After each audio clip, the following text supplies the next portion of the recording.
I'm missing anything. And then I'm hoping to kind of experiment and finalize the environmental covariates by early May. And as a part of that, I'm trying to kind of delineate the ecological periods of interest at this time as we kind of, with a lot of different migratory birds, they don't just, they're not going from wintering to staging to breeding in very discrete time intervals. It's varied across individuals, and it's varied across regions of like where do they actually consider as a wintering period. So that's something we're working towards. And following these two elements being kind of finalized, we're hoping to kind of determine survival criteria, specifically looking at like what time cutoff do we have, or is there kind of individual metrics that we want to look at for survival. And then hopefully by the end of June or early July, I'll switch to that other chapter I had briefly described, which was the habitat use in the non-breeding region. And that's kind of all looking forward for this project. And the things that I'm kind of still looking at is basically, as mentioned in the previous slide, is looking at winter survival. So essentially trying to delineate, do we do like a population-wide cutoff date for these birds? Obviously, these birds have, you know, they're facing different hunting pressures in different areas. So where do we delineate a winter season, or do we do these for the individuals when they're in their like wintering region for the individual bird, as well as some things that I'm still thinking around for environmental covariates. As of right now, my environmental covariate list includes snowfall, precipitation, extreme weather events. So this is just kind of an indice of did the individual experience an extreme weather event during that period, as well as temperature. Some of the things that still need to be figured out, the snowfall and the precipitation are pretty clear metrics of just a for the individual in that given time period, how much precipitation or snowfall that they experience. For the extreme weather events, as I mentioned, we're kind of looking at what exactly we want to capture with that. If we want to capture more direct effects of did this bird experience an extreme weather event and how did that affect their behavior during this period, or more indirect of, if this bird experienced an extreme weather event, do we look at the lagging effects of behavior? So if a bird had to hunker down following a storm, do they have to, make up that energy in that period of time? So these are just kind of considerations we're making at this point, but no final decisions yet, as we're hoping to kind of move forward over the next month or so. And then for temperature, this kind of modeling process of like looking at the full annual cycle has been done quite a few times, and these birds, as a lot of you are well aware, they're nesting in the Arctic. They're, some of the birds that we currently have tagged go all the way down to Mexico. So they really have the evolutionary ability to kind of, waver at these different temperature extremes, and like can really tolerate the temperature extremes. So looking at raw temperature hasn't been the most informative, because it just may be in the evolutionary boundaries of these individuals. So to try to better capture some of these environmental factors that might actually be affecting the behavior of these birds,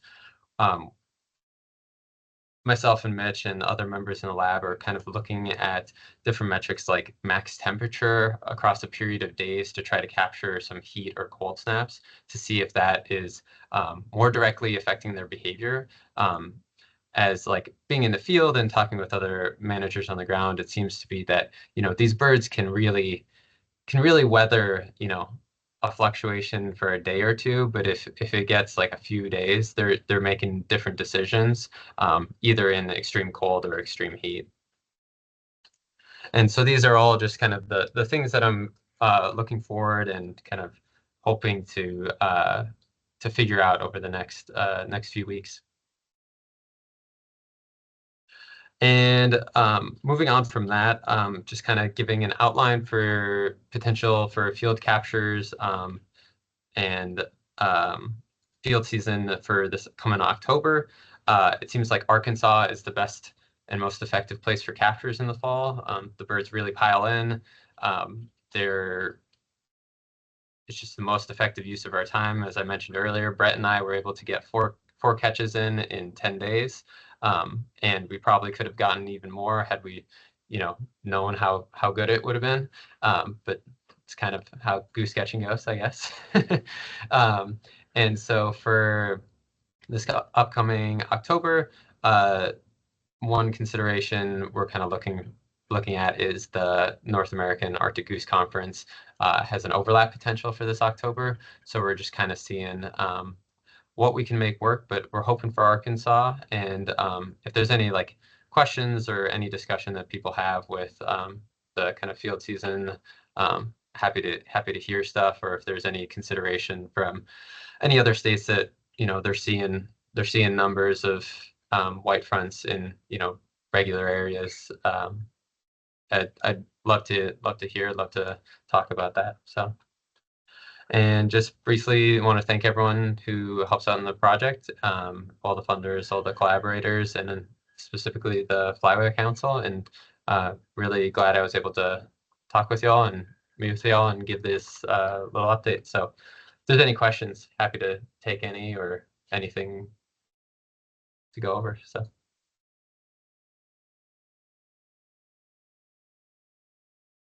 I've got a quick question. I don't want to make any assumptions, but are those paired adults, or are there any juveniles in there? What data was being presented? What were those birds? Yeah, so all of our birds are, I'll go back a little bit. So all of these birds are adult females. And so we have these units, I don't know if it's going to blur out, just these neck collars, these ornatella neck collars on adult females. And so that's how we're kind of able to get that reproductive metric.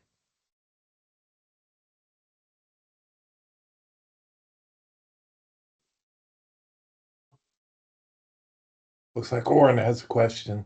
Yeah, great. Enjoyed the presentation. Thank you, Isabella. I'm wondering if you could describe your methodology for assessing reproductive success remotely. Yeah, of course. So let's see if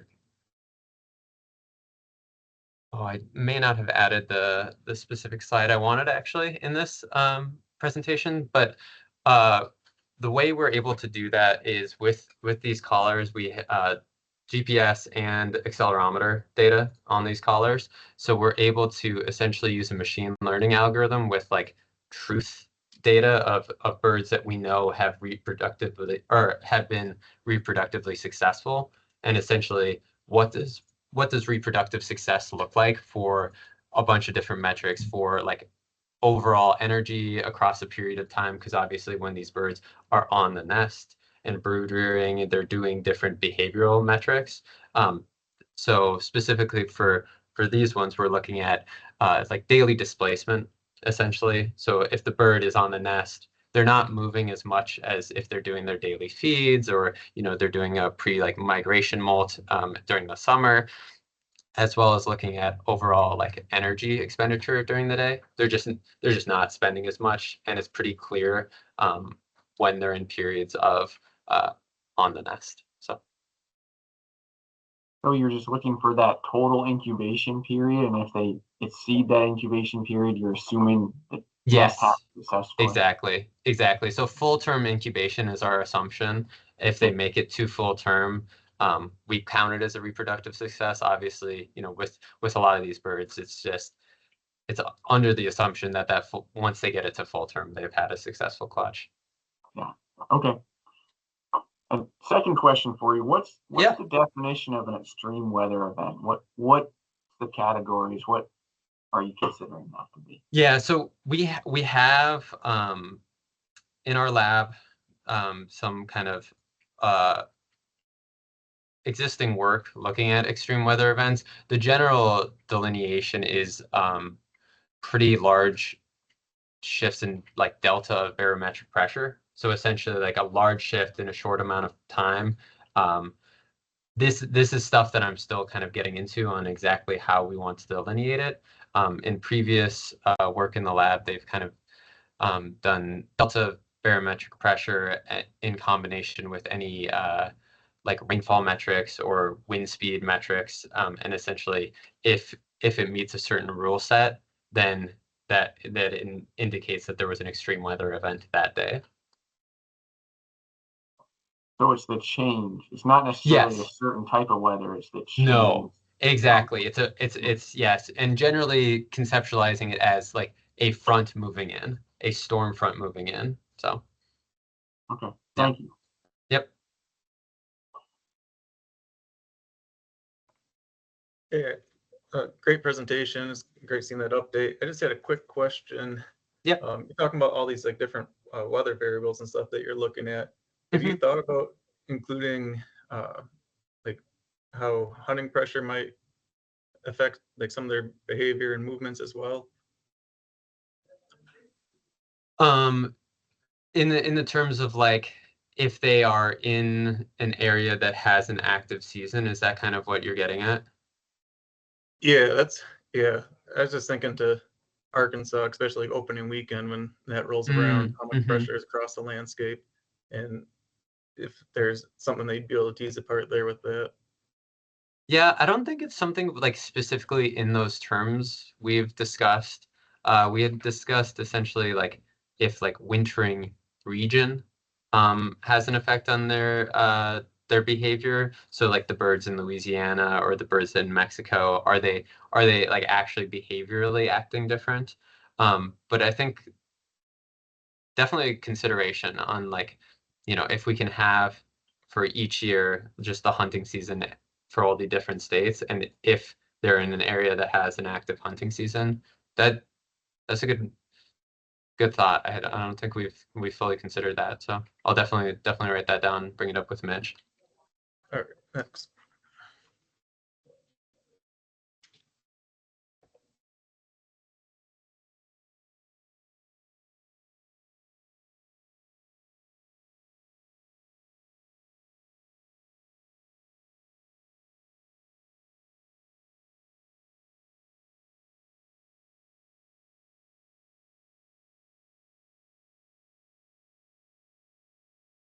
If there's any other questions, otherwise I can pass it along so you guys can move along with the.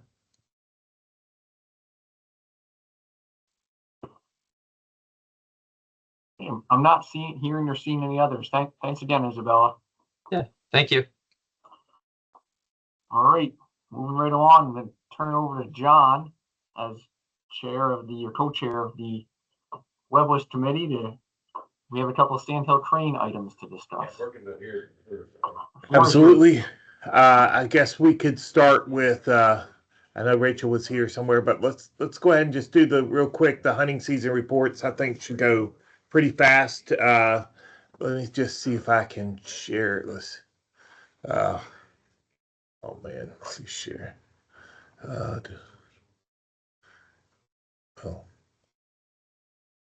hang on a second. I can't even. Bear with me 1 second.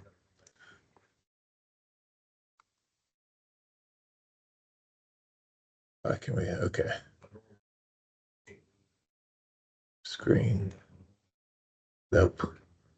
Did that share something? Your desktop and PowerPoint, it looks like.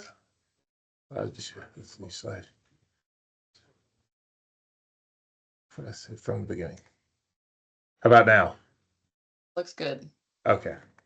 So just a quick summary of the hunting season in Kentucky this year for Sandhill Cranes. We're kind of obligated under the management plan to give a report. The 3 states that hunt, Alabama, Tennessee, and Kentucky. And so I'll just start with Kentucky because I happened to take us into the beginning here. So hunting in Sandhill Cranes this year was our 14th hunting season for Sandhill Cranes. The first 4 years were experimental seasons, and beginning with the 15-16 season, We have had operational seasons ever since. Our hunting season runs from December 7th through January 31st. So we use a few days less than our full allotted 60 days.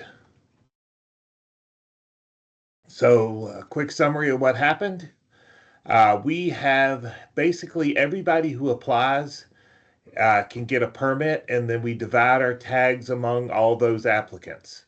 So this year we had 765 people apply. That's our most ever.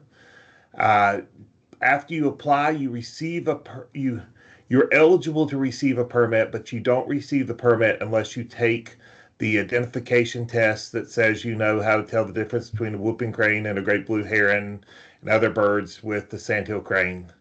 And so we had 545 people actually take the test. And of those 545, we had 347 who actively hunted for a total of 1,863 days in the field. And of the 545 permit holders, 500 of them did the postseason survey, which is 92%. So this year for total harvest, 208 cranes, which is the highest we've ever had. Our retrieved harvest was 193 cranes. 160 of those were adults, 33 were hatchier birds. We had 15 that were lost and not recovered. So of our total hunters, 114 harvested at least one crane, which is 33% of our total. So I had a few concerns about this year. 217 people applied for a sandhill crane permit, but did not take the test, did not receive a permit. And so that means, but all those people were assigned tags. So that means 341 tags, over 25% of our total tags, did not get to the hands of somebody who was actively hunting. So that is a concern for us to take up in the future. And the other concern that I ran into is that we had, actually going through the postseason survey, we actually had 15 hunters, including a couple who harvested birds, who hunted without having taken the test and actually having a permit. So I don't know exactly how we'll deal with that in the future. We will, but we'll look at it and try to see if we can make it better. So that's a kind of a quick synopsis of what happened here in Kentucky. I can tell you most of our harvest occurred at the very end of the season. It was again, our highest harvest to date, but I would say before January 15th, we had almost no birds harvested. So it really picked up late in the season. So I think that's mostly it for Kentucky. Seth is doing double duty here. So he sent me some of his data. So I made a slide for him. If you want to fill in on this some, Seth, and let you tell a little bit about Alabama season. Yeah, sure. Thanks, John. Appreciate the pictures. Yeah, so we had this is our sixth season, second operational season, I guess. We had 934 people apply for our permits this year. We had an allocation of 750 permits. Unlike John, we run ours through a limited quota hunting system, and so it makes a draw for those 750 permits. After they get drawn, they must take the test and buy the actual permit. We charge a fee for our permit for $20. So those that don't complete that process of taking the test and or passing the test and purchasing the permit, we go to alternates. And so after we ran through that a couple of times, we end up issuing 718 permits. Of those, we had our highest crane harvest on records. 442 cranes harvested this year. The previous high was in 2020 when we harvested 391. So we were a good ways up this year. And when it comes to the postseason survey, we had 670 of the 718 permittees complete the test, so about 93%. And we will ban the other the folks that did not take the test. They will not be able to hunt next year. And so that's as far as I've gotten with my data analyzation, and I'll get the rest of it completed for the Fish and Wildlife Service report I get to Tom Cooper here later in the summer. All right, and with that, we'll let key up Jamie here for Tennessee information. Yeah, if I'd have known that JB was going to be making slides for us, I would have sent him some information. So you're just I don't have fancy pants slides. All right. I'm just going to be reading some numbers. So this is Tennessee's 12th season. We had 4,026 applicants, and the way we do it is we take our annual allotment of 2,500. We issue 2 tags each to 1,250 hunters. So we had nearly about 3.5 times the number of applicants than we do permits to give out. So all right. So we had total 2,500 tags issued. And let's see, we ended up with 70% of those that received. And so I think it's probably the same for John and for Seth. Even if you don't hunt, you're required to return a survey back and indicate to us that you hunted. So we got a 70% return rate on our surveys this year, which is concerning. Our numbers going down every single year, and I'm not sure why. Even though we have the threat out there that you cannot that you can't apply again, or you won't be issued any. You can't even apply the subsequent year if you don't provide your survey. So even under that threat, our survey participation is declining. Of those 1,250 people who received a tag, 626 of them reported that they hunted. So our hunting participation is about 72%. The total number of cranes that we had harvested, it was 676 this year. That's a little higher than our 5-year average. Our 5-year average is at 566. So we're at 676 this year. And let me see if I get this, our age ratio, adult to juvenile age ratio, is 4.93. So definitely way more adults getting harvested than juveniles. And what was the other? Oh, did you say, Jamie, did you report crippling loss? I think you did, didn't you? Yes, I did. Yeah, so our 15, I guess. Yeah, our number of birds that were reported as wounded but not retrieved was 54. So that's 8%, which is well below what the established acceptable crippling loss is in the EP crane plan. So yeah, in a nutshell, that's it. I have other details if anybody wants them, but there'll be a more comprehensive report coming soon that I'll provide to Tom Cooper by the end of May. Hey, Jamie, just clarification. You said you had 1,200 permits and 500 or 600 people hunted, which was 70% of the people. Somehow the didn't. Tennessee How many? math.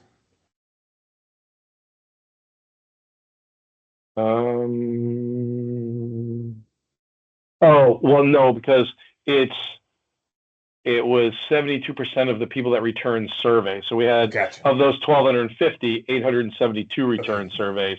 And so the hunter participation is based on knowing who said they did responding on the survey. So that's why, yeah.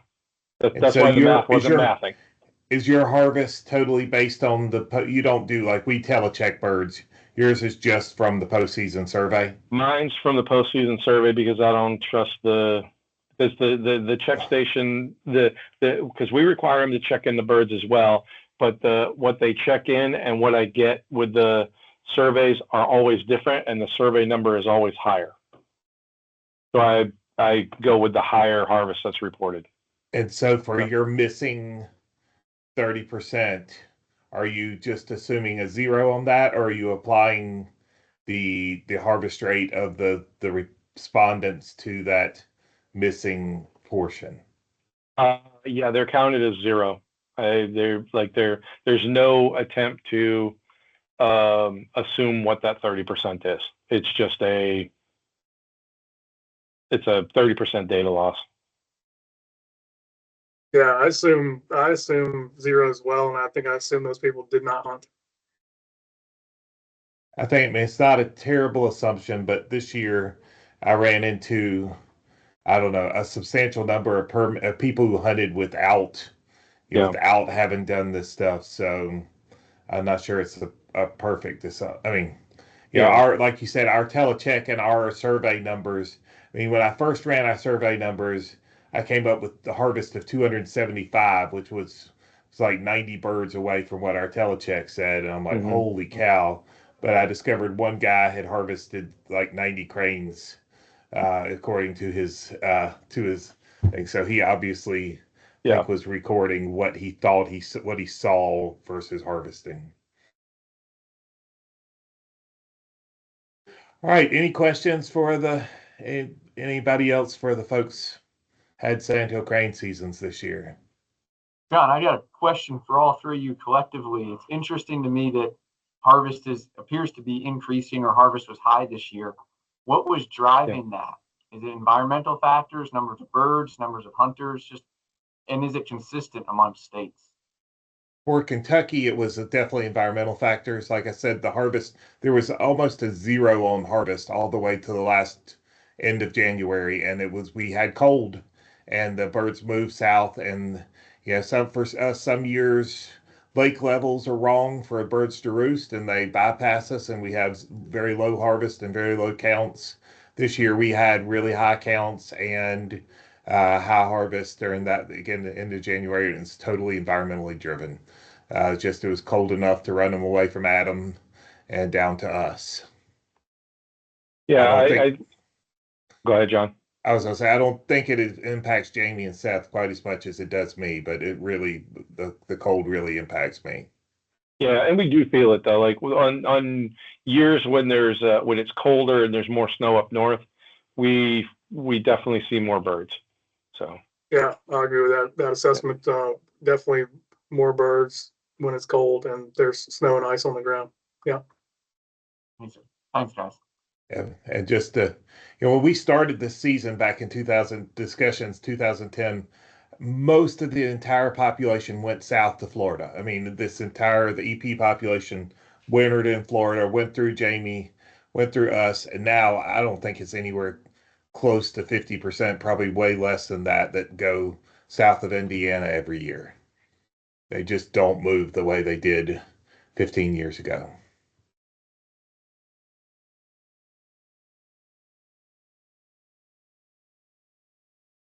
I think Barb's got a question.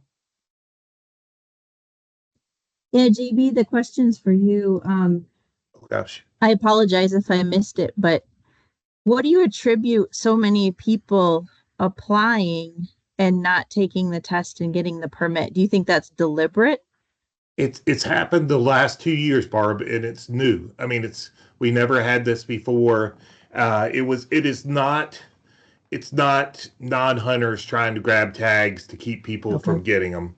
It is because you have to have a hunting license to get a permit. And so I think it's just that it's visible enough on our website that people go, we charge $3, and that people are like, oh, well, I might do this, and for $3 I'll apply, and then they never do it.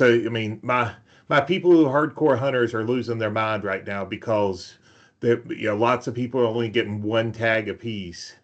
and they got all these people who aren't going, and so it's a good question, Barb, and I don't know how to answer it right now and how to deal with it. Although I know that this year, like last year, I blacklisted over 200 people who didn't do the postseason survey, and again, I said, well, that'll solve the problem. Well, nope, this year I have another 200 I'm going to have to blacklist because they didn't do it this year. So it's a whole new group. I don't know. I mean, we went from 450 to 500 people applying every year to now 700, and that's happened in the last 2 years. And I can't tell you other than there's a chance our website changed and somehow made it more visible in the buying process, and Right. that's all I can figure. But I don't necessarily see that. I can't see where that, but who knows? But it's definitely happened. I do have a thought on that, JB, and you might be a silent victim of this. Like for us, a lot of, I think why we have a lot of unused or why a lot of folks don't go hunting, because, we had 246 report back. They did not hunt. And I think a lot of it is they don't have a place to go. There's not a lot of, and I know this is the case for you, especially John, there's not a lot of public land where you can go and harvest, and all the private land where you can harvest, at least in Tennessee, is all locked up by leases, by guides who have leased it out. And so if you don't get your reservation with those guides right away, you don't get to go, especially if you don't live near the area where all the cranes are at. So, and you have no idea how to hunt the area, where to go, or anything like that. And so when hunting is limited on public land and they can't get on a private hunt, then they just don't go. So in your case, you just might have had a lot of people that just thought they were going to go and then never actually followed through because they realized I just can't get out to go. And that's certainly always been the case for us. We're worse than you. We have less opportunity, less places for people to go. But it's just something has happened in the last 2 years that took it from 30% or 40% of the hunters couldn't find a place to go to now there's this huge group that again don't even make the effort to take the test and think they're going to go. So I don't know. It's definitely different. I have the same issue, John. We've been increasing every year in the number of applicants. The first year I think it was a little over 500, and that's when we had 500 permits to give out. But now we're up to 934 with 750 permits to give out. But we do essentially a lottery drawing, but once they get drawn, we still have people that don't follow through. We give them a week to take the test and buy the permit, and we still have a bunch of people that over 100 this year that didn't complete that process within that week, and we moved on to the next alternate under them and promoted them to a hunter, and they give them the time to take the test and buy the permit. And we went through that process 2 or 3 times before we ended up with not giving out all our permits this year because we didn't have people to fill it because they didn't complete the process to do it. So out of the 718 permits we gave out, we give three tags per permit holder. So we didn't even issue the full allotment of tags and permits this year. Yeah, we didn't give out 30% of our tags, 27% of our tags this year. And we're going to have to go to something like what you're talking about, but I have such terrible response rate. Anytime I try to get people to do something, the idea of trying to chase them down and go, oh, wait, you've got a chance now. I'm not sure exactly. I would kind of lean towards, hey, you've got X period of time to take your test, and any unused tags after that period are reassigned to the folks who already have tags. So yeah, I wouldn't give your tags out till after they've taken the test. Is essentially what we do. Yeah, that's our regs. We do it the way our regs say that we do it, and so I'm going. Yeah. Unfortunately, we'll have to change the regulations to make that happen. Hey, at one point I saw Caitlin had her hand up. I don't know if your question got answered or not, Caitlin. Yeah, nope, it got answered in that. Thank you.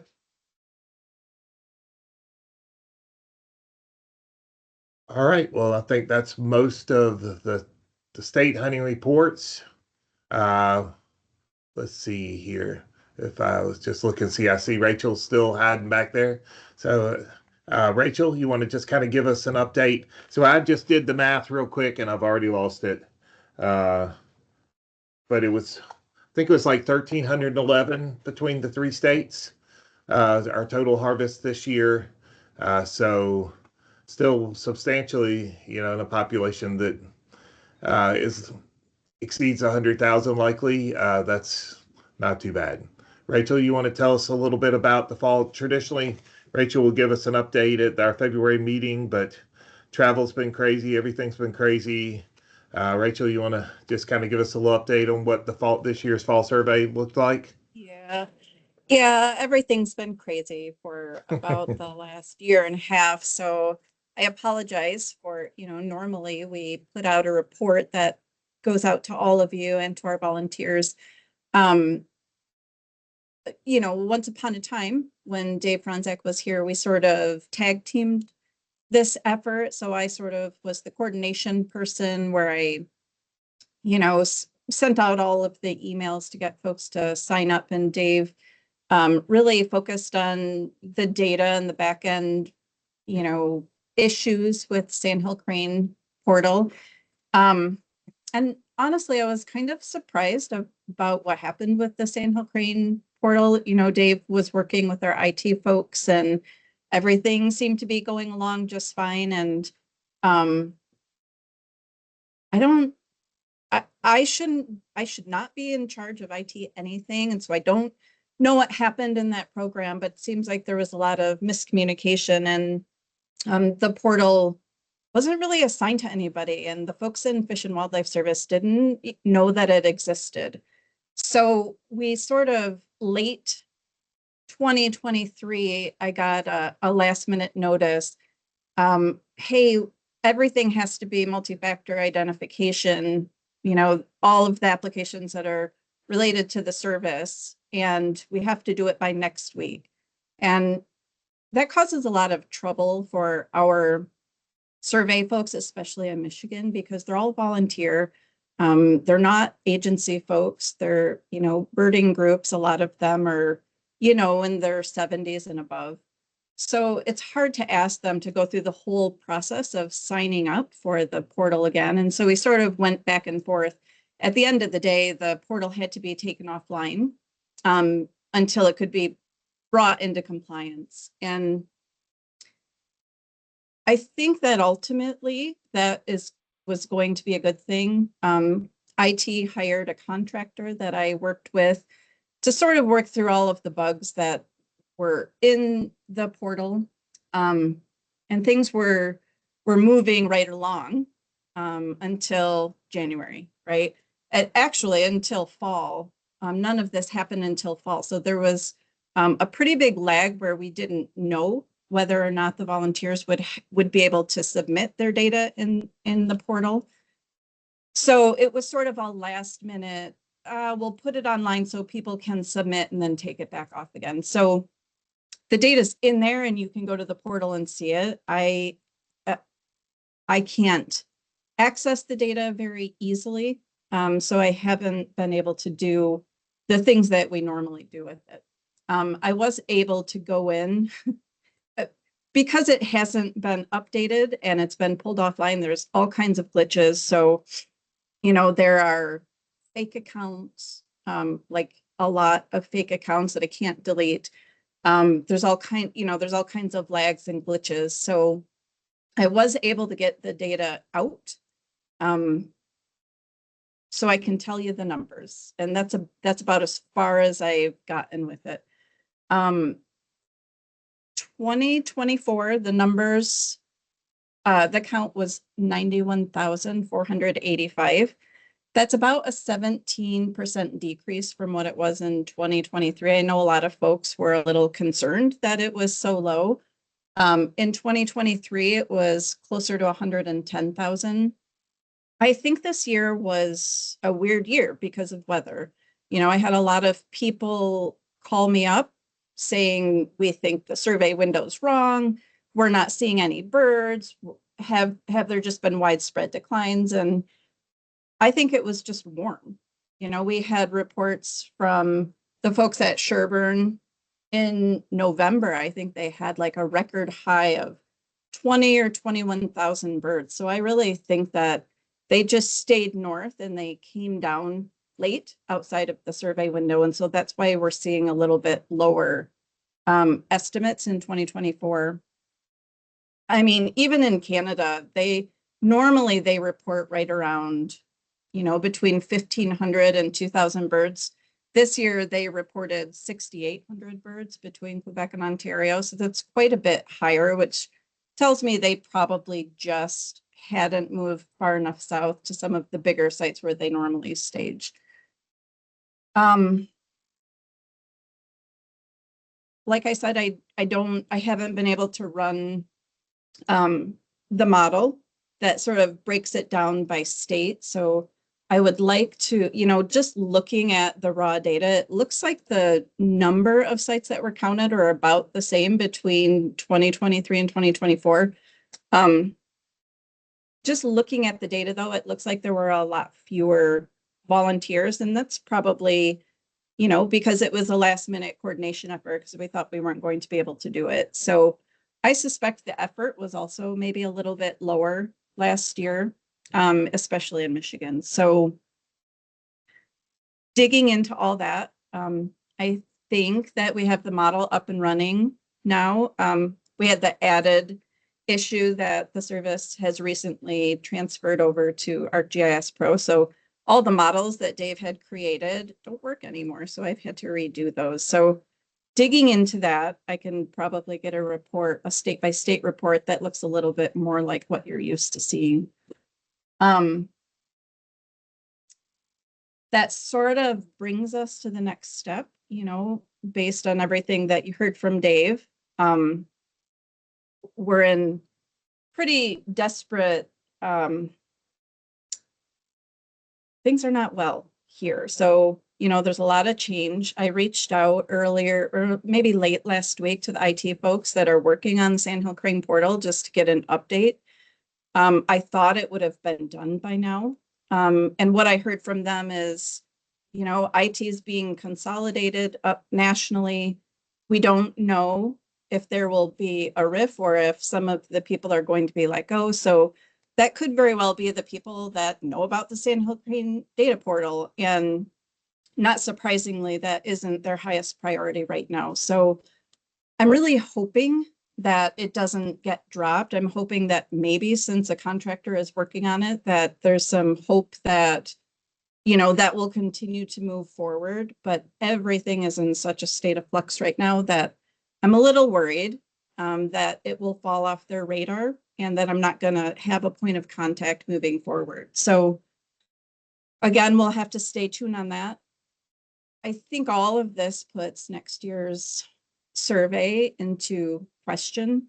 I don't know how many people we've lost. I think it's, like Dave said, somewhere in the realm of 20 to 25% of our staff. And so there's a lot of discussions going on about what our priorities are going to be within the region, how we're going to fill holes. So I think that means for most of us, we don't know who's going to be in charge of what and what our jobs are going to look like.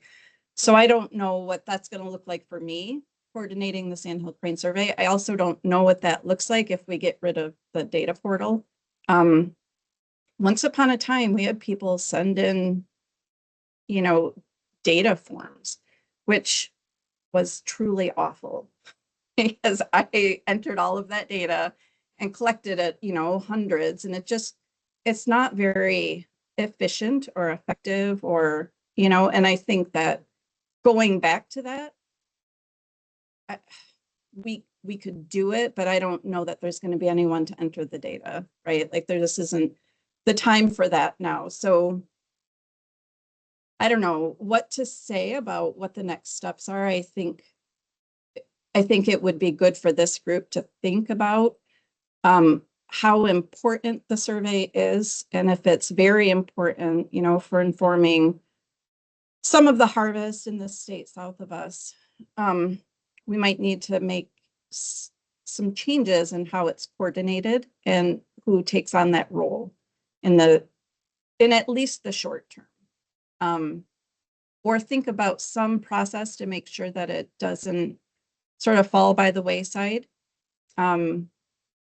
It's not the hardest survey to coordinate because we have so many dedicated volunteers, but it does take a fair bit of time and it needs to be done in a timely manner so that folks can get it on their calendars. So that's what I have to report. Happy to take any questions. Questions for Rachel? I'm going to have a few, but I'll let others start first.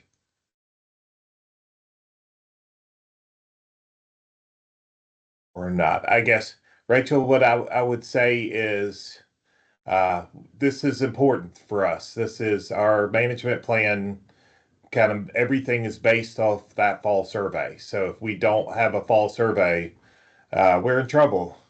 So what I would just say is let's you and the Webless committee work together to come up with the plan going forward to kind of make sure that this doesn't get dropped and that that we can support you however we need to make sure that this can continue in the future. And maybe today I'm sure we can't come up with any solutions today, but over the next couple months, as you get to see, is this portal ever going to work again? Do we have to go to paper? Do I need to hire a technician for this fall to have you ship the data to and have them enter it? Because obviously, we can't ask you to enter the data anymore, but is there some kind of plan that we need to come up with as a flyway to support this going forward? So just best. We can't help you if you don't let us know whatever you need. So we're here to help however we can. So we'll work on kind of communicating for the next couple of months and see where we can stand and what kind of plan we can have for coming up for late summer, early fall meeting, and I guess in September now. And I will likely be at the fall meeting, especially since it's so close to Michigan. Unfortunately, it's, later. I can't remember when it is. Is it at the beginning of fall? It's the 5th or 6th or 7th of September is when it's I guess I think the 6th is Friday, and then we start the 7th or 8th. I'm never good with remember the exact dates, but it's the second week of weekend. September the 8th. Okay. That might be a little late to start coordinating, so I think you're right. We should probably maybe circle back to it sometime in the fall and think through whether that's with a smaller, a few people that can plan the best way. Oriel and I are chairs of the Webless committee, and so Oriel and I can work with you to help you whatever you need. And I will send you an email a little bit later and with her, because she couldn't make it today, but just kind of to give you our contact and whatever you need from us to help you, you let us know. JB, yes, I would recommend that you try to set up something sometime, maybe mid-June, a couple of months from now, because I think Rachel and I will know a lot more about what Fish and Wildlife Service looks like. She might have an opportunity to have some interaction with IT folks or contractors, so we could at least at that point start talking about what's possible. That works for me. Rachel, thank you for coming and doing this and giving us these updates. Again, this is for the 3 states you heard about that have hunting seasons. Without this fall survey, we don't have those hunting seasons. Now see Nate's got his hand up.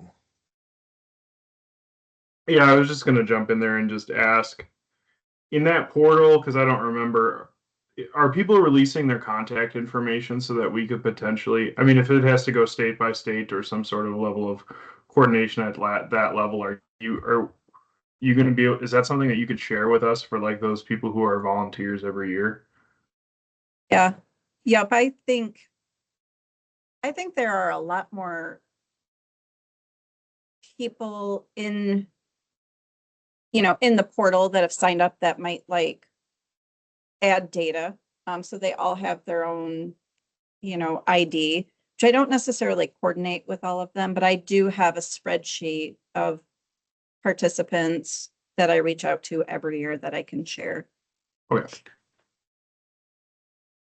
And I forgot to mention also, I don't know how this is related and you all might already know this, but my colleague Mike Wells has been working on Sandhill Crane PTL with Tom. So it sounds like they're pretty far along with that. I think they've sort of done that take estimate probably based on the fall survey information and whatever other data that they can pull together.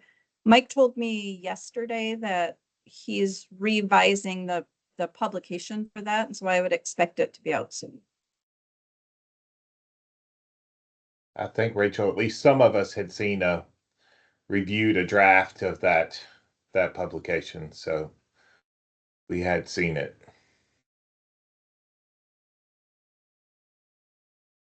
Well, we'll be in touch, John. All right. Thank you again so much for covering that with us. Again, thanks. I know it's a headache dealing with all this stuff, and thanks for rescuing us last fall when it looked like the world was going to fall apart. So we appreciate you so much. Warren, I think I give it back to you now. All right. Thanks, John. Thanks, Rachel. We'll keep rolling on here. The last 3 items should go pretty quickly. The next item on our agenda is a tech rep liaison to the SRC consultants. And I actually give John a lot of credit for remembering this. John and Jamie and Adam. This goes back several years. And John, would you want to maybe jump in and provide the context for this since you dug into the minutes, or would you rather I provide an overview? I can just, I guess, get started. And Great. Again, at one point we had, I guess, as a section had discussed what the Atlantic Flyway does. They have a council member and they have a tech person as their consultants. And a few years ago, there was the SRC meeting where Min was the consultant, and he made a huge difference in how things turned out. And so we had a discussion about doing that in our flyway. We'd, I think, had gone so far as kind of thought about Larry Reynolds as the person to do that. And it didn't work out. But at the time, the council discussed it, and they decided that we would appoint somebody to go to the SRC meeting with them, so that they could have a tech person sitting there with them to provide insight and background and things. And that person at the time was Steve Courts, because he lived in Minnesota, was close, and he with the onset of COVID and everything being digital, it just kind of got dropped, and none of us thought about it again till this year. And Jamie was smart enough to be able to find, I knew it happened, I just couldn't find it in the minutes anywhere. Jamie was able to dig it out where the council passed that the tech section would nominate a person to go with the consultants, or at least to be a consultant to the consultants. And so with that, we figure we have it on council that we should have a person like that. And so I guess turn back to you is that, hey, who do we want to do that? Great. Thanks, John. I had completely forgotten about that. And of course, we've had so much turnover in the meantime that this is probably a new subject to many of our tech reps now. So I think where I'm at with it is I still see value in selecting a tech rep to be a liaison to our SRC consultants, who are Todd Bishop of Iowa and Joe Benedict of Tennessee. And so the idea is that this tech rep would be their go-to point person, would meet with them ahead of the meetings, and would be available during the SRC meeting should questions arise. Does anybody have any questions about this or anything to add? any context to add to this subject?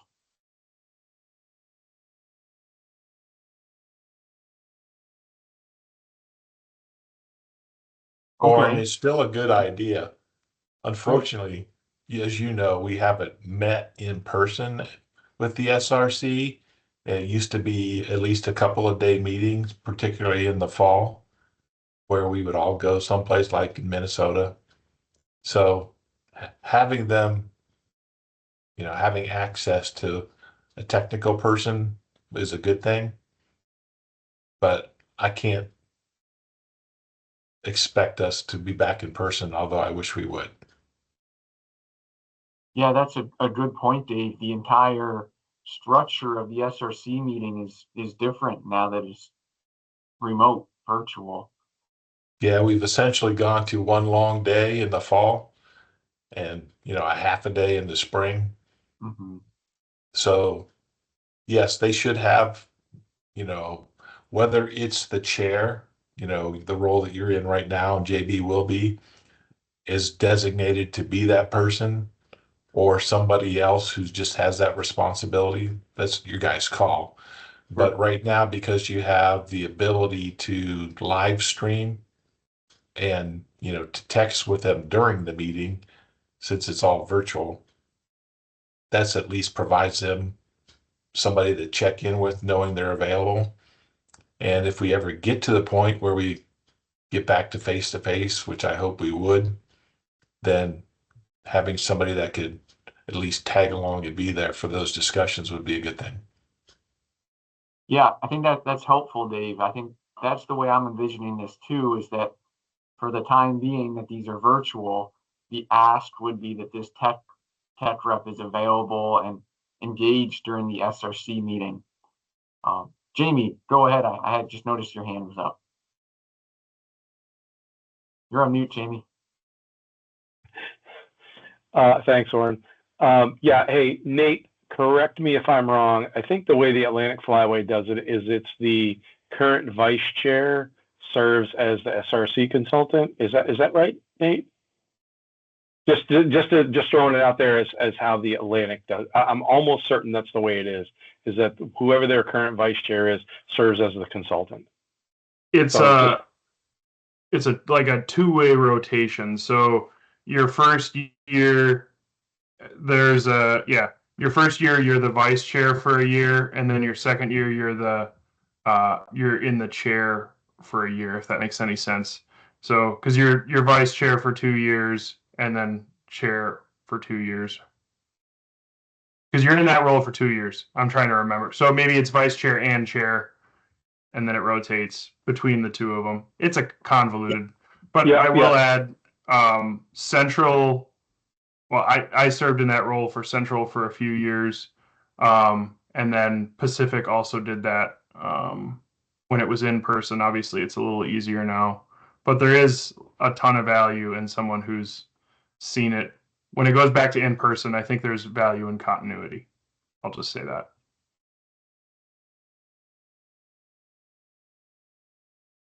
Well, does anybody have any objections to naming a tech rep to be a liaison to the SRC consultant?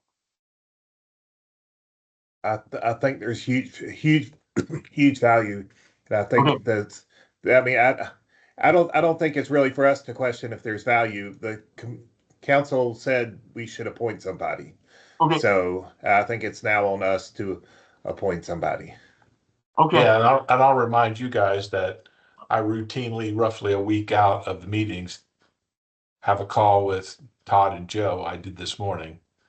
And so if you have a designated tech rep, we would include them on that conversation as well. Perfect. I think that's what we should do. In terms of who it should be, I think it should be either of our two regulations chair members. That's John or Adam, and they both serve on the Harvest Management Working Group Committee. That would be who I would propose, either John or Adam, to serve in this role, because they're most familiar with both the regulations committee's discussions, and then they're most familiar with the Harvest Management Working Group as well. So John would propose Adam for that.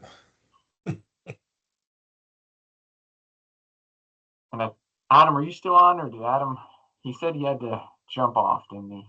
He's shuttling kids. Okay. Hearing no objections. Yeah. Yep. So Adam, it is. Well, are there any other ideas? Does anybody see it differently? I mean, I kind of like the way that that the Atlantic Flyway did it too. Is you have a more senior, you always have a senior person in the Flyway, not that is knowledgeable about everything that goes on at the meetings. We have had a lot of turnover here recently in this Flyway, and so that would ensure that a senior person is always the SRC consultant. Agree. Our reg chairmen are actually our most senior and experienced members, is the way I look at it. Seth, I mean, we asked about making a tech person, and council wasn't completely comfortable with that, but they were comfortable with this. So, and we have two experienced consultants at this point. Yeah, but this is just a chance to have somebody there that can that can really help if they have run into questions. So there will be things that come up at the moment that, in spite of whatever we've prepped them for, they aren't quite prepared for. Yeah, I just think it should be one of the most senior persons on the tech committee that is the consultant to the consultant. That's what I'm saying. That's why I chose that. That's why I recommend Adam. Agree. Yeah. I mean, I think if Adam doesn't have an issue with it, which I feel like he won't, because it's not a huge time suck, that I think I think Adam would be a good person, especially where JB is going to be rolling into the chair position soon. He's going to be his calendar is going to be ate up. So, I would absolutely support a nomination for Adam. Yeah, and we may go as far as putting it in there and maybe in the bylaws that says that one of the two reg committee chairs is the SRC consultant to the consultants. That way there's always someone to backfill that when those roles change. I don't know that there was something we need to formally vote on. Does anybody have any objections to me asking Adam if he's comfortable taking on this role? Okay, I'll move ahead with that, and then I think, whether it becomes a tradition or is included in the procedures, I'm with Seth. I like the idea of this being a responsibility of the Reg Committee chairman. And whether it's upper or lower, whoever is more senior or has the availability for that.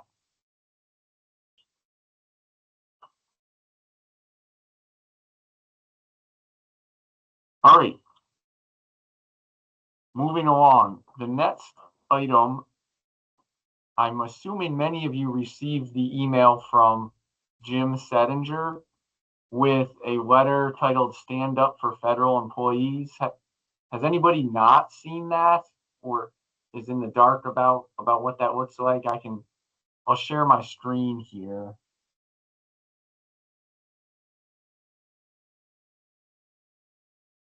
It's about a page and a half. Is this coming through okay? Yep. So my impression was that this was sent out to all the email addresses on the Afton listserv. I'm not sure whether we need to engage on this or discuss this. Obviously, we have a lot of concerns about what's going on with the Fish and Wildlife Service. I'm not sure that this particular letter is the best approach or where this letter would go to, but I just wanted to offer this as an opportunity for us to discuss whether this group should take action or not.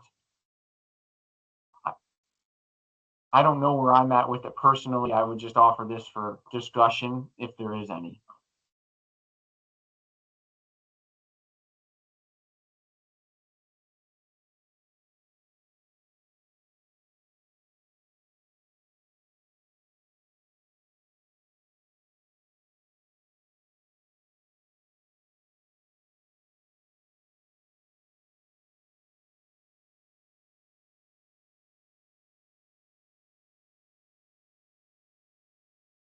Okay, well, hearing no discussion, I'll stop sharing. I think we all have concerns about our federal partners. I'm just going to leave it at that. We don't necessarily think this is the correct avenue for our flyway. And Dave, as our representative to the Fish and Wildlife Service, if you ever see productive ways that we can contribute to this conversation, I hope you will reach out and let us know. Yeah, I'll keep you in the loop what I know, just like I shared earlier today. I also received that email and I just deleted it, as you can probably imagine. But Yeah. if our partners choose to take some actions and want to do that, great. Okay. All right. Moving on. The last agenda item. I'm hoping this to just be a quick discussion. Many of us spend time in either helicopters or small planes conducting wildlife surveys. And I've had my share of close calls. And I was wondering if other states have aerial observer safety training protocols or procedures, or would be interested in sharing them or collaborating on such a thing. I've heard from Houston in that they do contract aerial surveys, but they don't have explicit aerial safety training. That's the extent of the conversation. I thought we could just have a quick kind of roundtable if anybody wants to jump in and share how your state agency handles this and your interest in this. Please go ahead.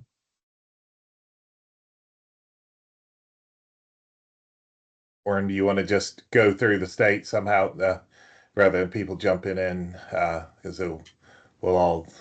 I'll start with Kentucky and just say we mimic what Houston says. We contract through our state flight services, and we have zero training whatsoever.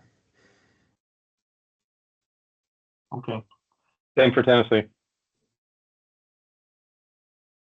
Yeah, same thing for Arkansas. We've talked about having some sort of training, but I mean, that's as far as we've gone.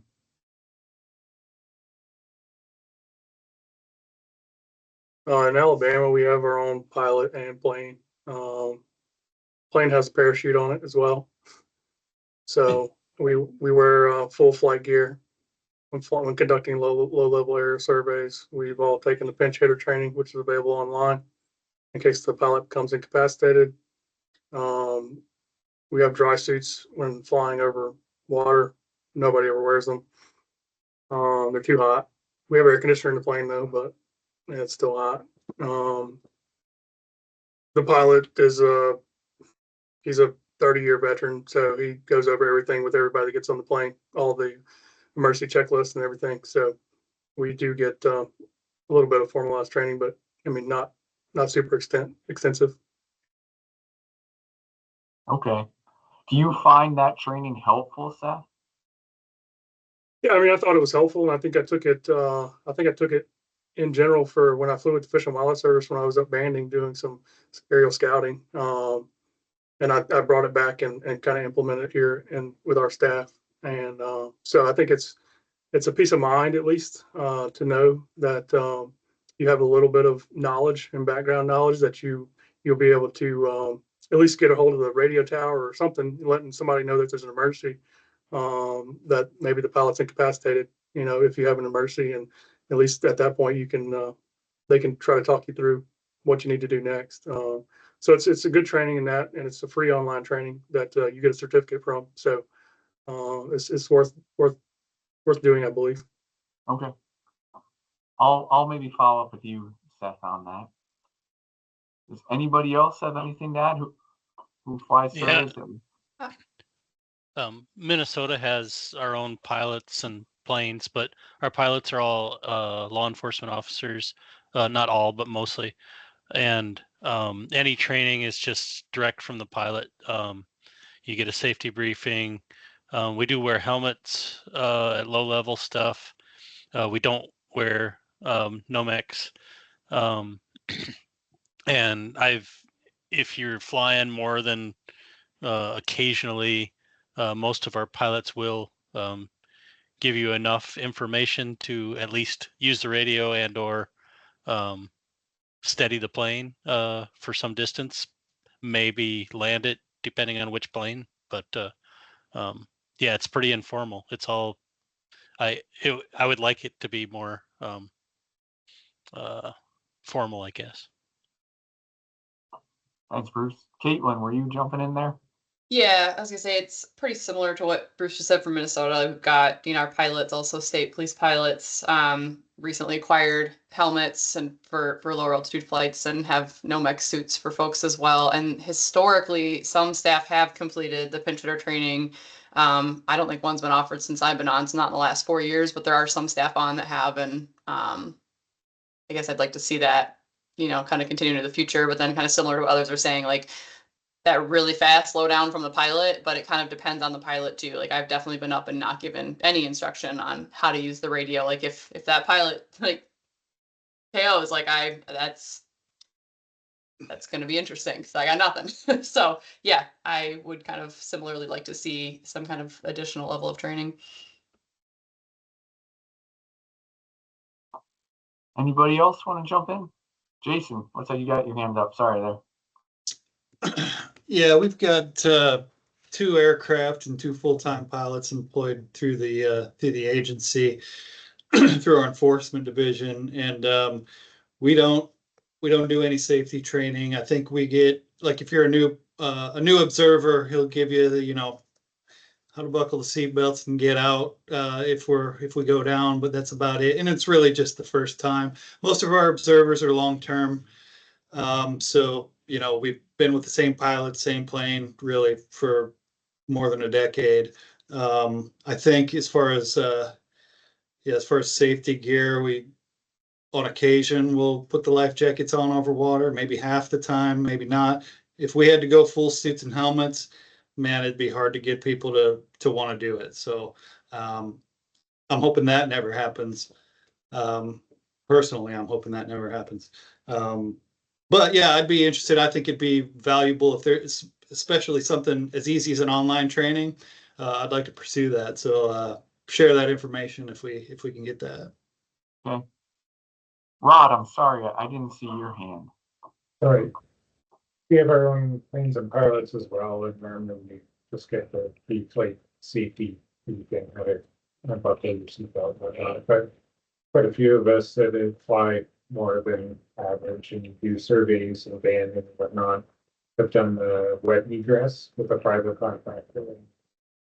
After having taken that, I know for sure if we ever dump in the water, I would have been dead because there are a lot of steps to do it right and get out of an upside down helicopter in the water. So it's good. I can send a link for online training, but which is really good. But the in the pool part too really drives home all the points when you're upside down in the water with blackout goggles on. It really makes you think about those steps every time you get in an aircraft after that. So it's pretty good. Ron, where did you take that dunker training? They came to us, so I've taken it in Ontario, but they came into our local pool and gave it there. I actually took a dunker training with the Atlantic Flyway Council one summer, maybe it must have been 13 years ago, 2012 maybe. And I have found that very helpful in the brushes I've had with rough landings. Like you, I found that mental checklist and thinking about how to get out of the plane if things go awry to be helpful. And so that's where in the back of my mind, I was thinking, what if the Atlantic Flyway did this 15 years ago? Perhaps it's something, if there's interest, we could try to organize at one of our meetings as well. At the time that I took it, it was pretty casual, but it was maybe a half day training and then a couple hours in the classroom, a couple hours at a pool, but I did find it helpful. And so that's kind of where I was going with this. I think the certification is good for 3 years, but just ever having taken it once, I think should be, or if you do a lot of low level stuff over water.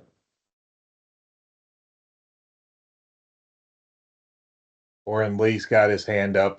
Reminds me of my first my first trainings from what came from Wildlife Services. One was a video called Helicopters Don't Glide, and the other one was Don't Shoot the Plane or something like that. So, Lee, you got something? Yeah. Thanks, JB. Yeah, Oren, obviously, we have a lot of pilots within Wildlife Services, both fixed wing as helicopter, all across the U.S. Our pilots, that's their full-time job, so they're in trainings all the time. We have a training center out in Cedar City, Iowa, where they do recurrent training, every year. And then most of the people that are, in other occupants in the aircraft are gunners. So they do a week-long training every 3 years, I believe.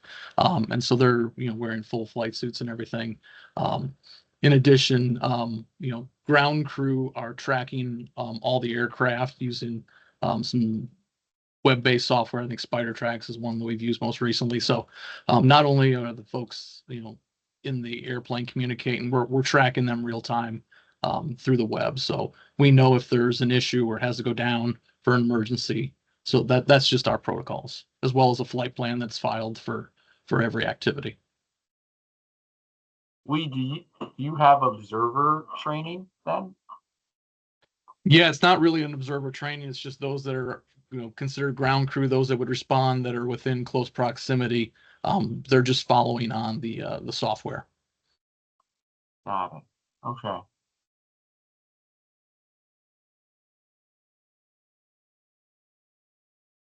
All right. Well, is there interest if I try to investigate whether training materials are available and or if we could organize some sort of training in conjunction with a flyway meeting? Would the group be interested in that?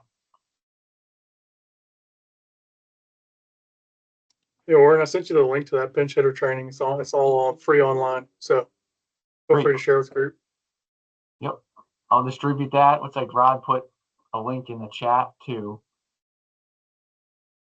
Well, I'll do a little more investigation about this, and perhaps it's something we can consider for future meetings, because it's something I found valuable and I'd like to refresh myself on it. And I think our staff would find value, and I imagine other state agencies would as well. So I'll do a little bit of research on this. If anybody has any other resources, please feel free to send them to me. Hey, Oren, I just have a comment. Go ahead, Frank. Yeah, I think it might be worth you talking to Mark Conniff about what their training entails, because they do really extensive training. And I know right now they're training a bunch of new people because they're scraping the barrel trying to find observers.